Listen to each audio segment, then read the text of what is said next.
Okay, അടുത്ത് നമ്മൾ നോക്കാൻ പോകുന്നത് ഒരു ഇൻഡക്റ്റീവ് സർക്യൂട്ടിൻ്റെ ഫേസർ ഡയഗ്രാം എങ്ങനെ ഇരിക്കുമെന്നാണ്. നമ്മൾ നേരത്തെ ഗ്രാഫാണ് വരച്ച് നോക്കിയത്. ഓക്കെ, ഈ ഫേസർ ഡയഗ്രാം വരയ്ക്കുന്ന സമയത്ത് നമ്മൾ നേരത്തെ പോലെ ആംഗിൾ ഒമേഗ ടി അടയാളപ്പെടുത്തി, വോൾട്ടേജ് V0, കറണ്ട് IM. ഇവിടെ നിങ്ങൾ ശ്രദ്ധിക്കുക, 90 ഡിഗ്രി ആര് പുറകിലോട്ടാണ്? കറണ്ട് പുറകിലോട്ടാണ്. നമ്മുടെ കിട്ടിയ ഇക്വേഷൻ നമുക്കറിയാം, 90 ഡിഗ്രി കറണ്ട് ലാഗ് ചെയ്യുന്നു, വോൾട്ടേജിനെക്കാളും ഒമേഗ ടിന്ന് 90 ഡിഗ്രി കുറയുന്നുണ്ടല്ലേ. അപ്പോൾ V0 ആദ്യം വരയ്ക്കുന്നു, അതിൻ്റെ പുറകിലായിട്ട് 90 ഡിഗ്രി ബാക്കിലോട്ട് നമ്മൾ എന്തും വരയ്ക്കുന്നു? കറണ്ടും വരയ്ക്കുന്നു. ഇതാണ് നമ്മുടെ ഒരു ഇൻഡക്റ്റീവ് സർക്യൂട്ടിൻ്റെ ഫേസർ ഡയഗ്രാം വരുന്നത്. ഇനി അടുത്ത് അതുപോലെ തന്നെ നമുക്കിവിടെ കണ്ടുപിടിക്കാനുള്ളത് പവറാണ്. ഒരു ഇൻഡക്റ്റീവ് സർക്യൂട്ടിൻ്റെ പവർ നമുക്ക് എങ്ങനെ കണ്ടുപിടിക്കാൻ നോക്കാം. പവർ കണ്ടുപിടിക്കാൻ നമ്മൾ ഇൻസ്റ്റൻറ്റേനിയസ് പവറാണ് എടുക്കുന്നത്. ഇൻസ്റ്റൻറ്റേനിയസ് പവറിൻ്റെ ഇക്വേഷൻ എന്താണ്? VI. വിക്ക് പകരം നമുക്കിവിടെ എന്ത് കൊടുക്കാം? V0 സൈൻ ഒമേഗ ടി എന്നും, ഐക്ക് പകരം എന്ത് കൊടുക്കാം? -I0 കോസ് ഒമേഗ ടി എന്ന് പറയുന്ന ഇക്വേഷൻ നമ്മളിവിടെ എന്ത് ചെയ്തു? കൊടുത്തു. ഇനി നമ്മളൊരു ചെറിയ കാര്യം ഇവിടെ ചെയ്യാണ്. -V0യും I0യും ഒരുമിച്ച് എഴുതി, into 2 into sine omega t into cos omega t divided by 2. മുകളിലും താഴെ ഒരു 2 വെച്ച് ഇൻറ്റു ചെയ്യുകയും ഡിവൈഡ് ചെയ്യുകയും ചെയ്തു. ഇതെന്തിനെന്ന് ചോദിച്ചാൽ, നമുക്ക് 2 സൈൻ തീറ്റ കോസ് തീറ്റയുടെ വാല്യൂ നമുക്ക് അറിയാൻ, സൈൻ 2 തീറ്റ അതാക്കാൻ വേണ്ടിയാണ്. ഓക്കെ, അപ്പോൾ നമ്മുടെ ഇക്വേഷൻ എന്ത് വരുന്നു? -V0 I0 ഇൻറ്റു സൈൻ 2 തീറ്റയ്ക്ക് ഒരു 2 ഒമേഗ ടി ബൈ 2. ഓക്കെ, ഇത് ഇൻസ്റ്റൻറ്റേനിയസ് പവറാണ്. നമുക്കിവിടെ ടോട്ടൽ പവർ കണ്ടുപിടിക്കാൻ, ഇക്വേഷൻ എന്ത് ചെയ്താൽ മതി? ഇൻ്റഗ്രേറ്റ് ചെയ്താൽ മതി. അപ്പോൾ ഇൻ്റഗ്രൽ ഓഫ് കോൺസ്റ്റൻ്റ് എല്ലാം വെളിയിലെടുക്കുക അല്ലേ. അപ്പോൾ -V0 I0 by 2 into sine 2 omega t. Integral of sine 2 omega ടിയുടെ വാല്യൂ 0 ആണ്. അങ്ങനെയാണ് ഇക്വേഷൻ മൊത്തത്തിൽ എന്തായിട്ട് മാറും? 0 ആയിട്ട് പോകും. ഓക്കെ, അങ്ങനെയാണെങ്കിൽ ടോട്ടൽ പവർ ഇവിടെ എന്ത് കിട്ടി? 0 കിട്ടി. അതേപോലെ ആവറേജ് പവർ അപ്പോൾ എന്തായിരിക്കും? 0 ആയിരിക്കും. ഇതാണ് ഒരു ഇൻഡക്റ്റീവ് സർക്യൂട്ടിൻ്റെ പവർ കണ്ടുപിടിക്കാനുള്ള രീതി. ഇനി നമുക്ക് അടുത്ത് പഠിക്കാനുള്ളത് AC ത്രൂ എ കപ്പാസിറ്ററാണ്. AC through a capacitor. ഒരു കപ്പാസിറ്ററിലൂടെ AC പാസ് ചെയ്ത് പോയാൽ എന്തൊക്കെ കാര്യങ്ങൾ സംഭവിക്കും? അപ്പോൾ ഇവിടെ നോക്കണം. ആദ്യം നമ്മളിവിടെ എന്ത് വരയ്ക്കുന്നു? ഒരു സർക്യൂട്ട് വരയ്ക്കുന്നു. ഒരു AC സർക്യൂട്ടാണ്. ഓക്കെ, ഒരു കപ്പാസിറ്റർ വരച്ചു. അപ്പോൾ ഇവിടെ നമുക്ക് അറിയാവുന്ന കാര്യങ്ങൾ എഴുതാം. വോൾട്ടേജ് V എന്താണ്? V0 sine omega T. അടുത്ത് നമുക്കിവിടെ കണ്ടുപിടിക്കേണ്ടതാണ് കറണ്ട് കണ്ടുപിടിക്കണം അല്ലേ. കറണ്ട് കണ്ടുപിടിക്കാൻ നമുക്ക് വേറെ വഴിയൊന്നുമില്ല. ആകെ അറിയാമെന്നുള്ളത് ഇക്വേഷൻ Q = CV. ഒരു കപ്പാസിറ്ററിലൂടെ കറണ്ട് പാസ് ചെയ്ത് പോകുമ്പോൾ ചാർജിൻ്റെ ഇക്വേഷൻ CV ആണ്. ശരിയല്ലേ? അങ്ങനെയാണെങ്കിൽ കറണ്ടിൻ്റെ ഒരു ഇക്വേഷൻ നമ്മൾ പഠിച്ചിട്ടില്ല. I dQ/dt. I dQ/dt. ചാർജിൻ്റെ ഡെറിവേറ്റീവാണ് കറണ്ട്. ശരിയല്ലേ? അങ്ങനെയാണെങ്കിൽ നമ്മുടെ ഇക്വേഷൻ എങ്ങനെ വരുന്നു? I d/dt ഓഫ് Qന് പകരം എന്ത് കൊടുത്തു? CV എന്ന് കൊടുത്തു. ഓക്കെ, ഇനി ഇവിടെ ഇക്വേഷൻ ശ്രദ്ധിക്കുക. നമുക്കിവിടെ വോൾട്ടേജ് മുകളിൽ തന്നിട്ടുണ്ട്. അങ്ങനെയാണെങ്കിൽ നമുക്കിവിടെ എഴുതാം I d/dt of C into V0 sine omega t. V0 sine omega t. ഇവിടെ കോൺസ്റ്റൻ്റ് ആയ C വെളിയിലെടുക്കുന്നു. അങ്ങനെയാണ് നമ്മുടെ equation I C into, okay, ഇനി derivative sine omega t. Sine omega ടിയുടെ ഡെറിവേറ്റീവ് എന്ന് പറഞ്ഞു കഴിഞ്ഞാൽ cos omega t into omega. Okay, cos omega t into omega. ഇവിടെ ഒരു V0 ഉണ്ട്. Okay, V0 into cos omega t into omega. അങ്ങനെയാണ് നമ്മുടെ ഇക്വേഷൻ എന്ത് വരുന്നു? I C omega into V0 into cos omega t. Concept ഒക്കെ ആണല്ലോ. ഈ C ഒമേഗയെ ഒന്ന് താഴോട്ട് ഡിനോമിനേറ്ററിൽ കൊണ്ടുവരാൻ വേണ്ടി നമ്മൾ ഇങ്ങനെ എഴുതാം.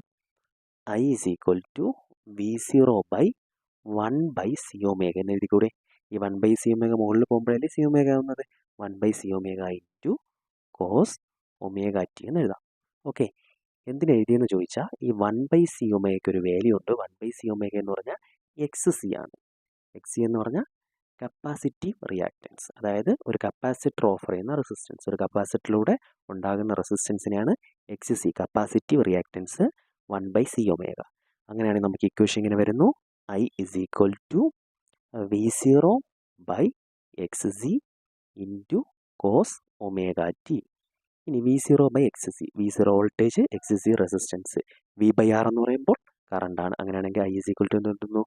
I0 cos ωt എന്ന് കിട്ടുന്നു. ഇനി cos ωt നമുക്ക് സൈൻ്റെ ടേമിലോട്ട് മാറ്റുമ്പോൾ ഇക്വേഷൻ എങ്ങനെ വരുന്നു? I = I0 × sin ωt. നേരത്തെ ഇക്വേഷനിൽ മൈനസ് ആയിരുന്നെങ്കിൽ ഇവിടെ പ്ലസ് ആണ്, ωt + 90 എന്ന് കിട്ടും. ഓക്കെ, അപ്പോൾ നമുക്കൊരു കപ്പാസിറ്റീവ് സർക്യൂട്ടിലൂടെയുള്ള കറണ്ടിൻ്റെ ഇക്വേഷൻ കിട്ടി.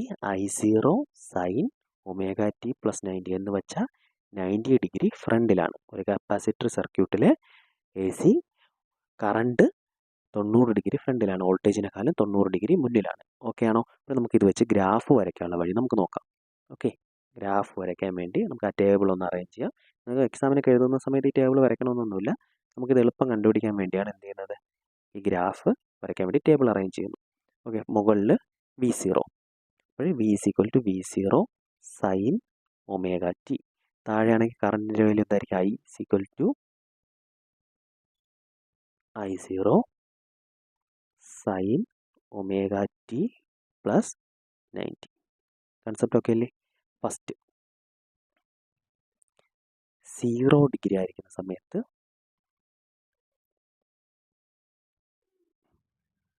വോൾട്ടേജ് V എന്ന് പറഞ്ഞാൽ എന്തായിരിക്കും? ഇവിടെ sin ωt, sin 0യുടെ വാല്യൂ 0 ആണ്, ഇക്വേഷൻ എന്തായിട്ട് മാറും? 0. ഓക്കെ, ഇനി ഇതിൻ്റെ കേസിലാണെങ്കിൽ ഇവിടെ എന്ത് വരും? sin 90 ആണ്, ഇവിടെ എന്താണെന്ന് കിട്ടും? I0 എന്ന് കിട്ടും. അപ്പോൾ 0 ഡിഗ്രിയിൽ കറണ്ട് എന്തായിരിക്കും? I0, simple. ഓക്കെ, 90 ഡിഗ്രി ആയിരിക്കുന്ന സമയത്ത് വോൾട്ടേജ് എന്തായിരിക്കും? V0. കറണ്ട് എന്തായിരിക്കും? 90 + 90 180, ആൻസർ 0.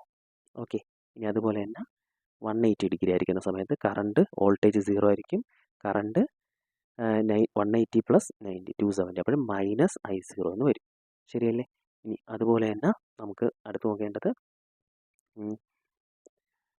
270 ഇത് നേരെ എന്ത് വരും? -V0, ഇവിടെ എന്ത് വരും? 0.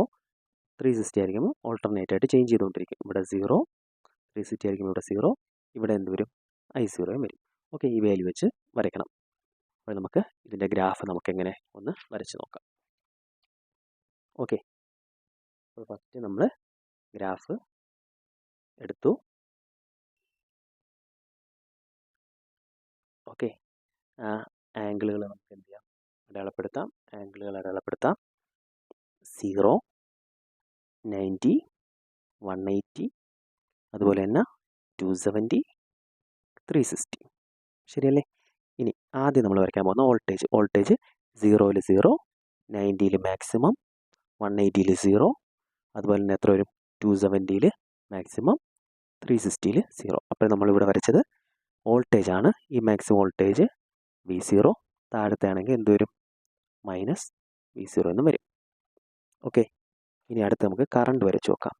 കറണ്ട് 0 ഡിഗ്രിയിൽ മാക്സിമം കറണ്ടാണ്. ശരിയല്ലേ? 90 ഡിഗ്രി ആകുമ്പോൾ കറണ്ട് കുറഞ്ഞ് എന്ത് വരും? ഇവിടെ 0, കറണ്ട് കുറഞ്ഞ് 0. അടുത്ത് 180 ആയിരിക്കുമ്പോൾ കറണ്ട് വീണ്ടും മാക്സിമം. ഓക്കെ, 270 ആകുമ്പോൾ കറണ്ട് വീണ്ടും എന്ത് വരുന്നു? കുറയുന്നു. ഇനി 360 ആയിരിക്കുമ്പോൾ കറണ്ട് വീണ്ടും എന്ത് വരുന്നു? മാക്സിമം വരുന്നു. ഇതാണ് വോൾട്ടേജും കറണ്ടും തമ്മിലുള്ള ഗ്രാഫ് കപ്പാസിറ്റീവ് സർക്യൂട്ടിലൂടെ വരുന്നത്. ഇനി അതുപോലെ തന്നെ നമുക്കിവിടെ ഇതിൻ്റെ ഫേസർ ഡയഗ്രാം കൂടെ ഒന്ന് വരച്ച് നോക്കാം. അതായത് കറണ്ട് 90 ഡിഗ്രി എന്ത് ചെയ്യുന്നു? ലാഗ് ചെയ്യുന്നു. ആരെക്കാളും? വോൾട്ടേജിനെക്കാളും. അപ്പോൾ ഫസ്റ്റ് നമ്മൾ വോൾട്ടേജ് വരച്ചു, ഇവിടെ എന്ത് വരച്ചു? കറണ്ട് വരച്ചു. ഇതിനിടയിലുള്ള ആംഗിൾ എത്ര ഡിഗ്രിയാണ്? 90 ഡിഗ്രി. ശരിയല്ലേ?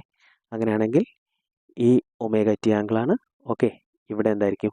VM വോൾട്ടേജ്, ഇവിടെ എന്തായിരിക്കും? IM current. ശരിയല്ലേ? ഇതാണ് ഒരു കപ്പാസിറ്റീവ് സർക്യൂട്ടിൻ്റെ ഫേസർ ഡയഗ്രാം. അതുപോലെ തന്നെ നേരത്തെ പോലെ പവർ കണ്ടുപിടിക്കണം. ഇതിലും പവർ കണ്ടുപിടിക്കുമ്പോൾ അതെന്തായിട്ട് വരും? 0 ആയിട്ട് വരും. നേരത്തെ നിങ്ങൾ ചെയ്ത അതേ ഡെറിവേഷൻ തന്നെയാണ് ഇതിൽ ചെയ്യുന്നത്. ആവറേജ് പവർ P ആവറേജ് ഇതിൽ എന്തായിരിക്കും? ഇവിടെ 0. ഒരു കപ്പാസിറ്റീവ് സർക്യൂട്ടിലെ ആവറേജ് പവർ എന്തായിരിക്കും? 0. ഓക്കെ.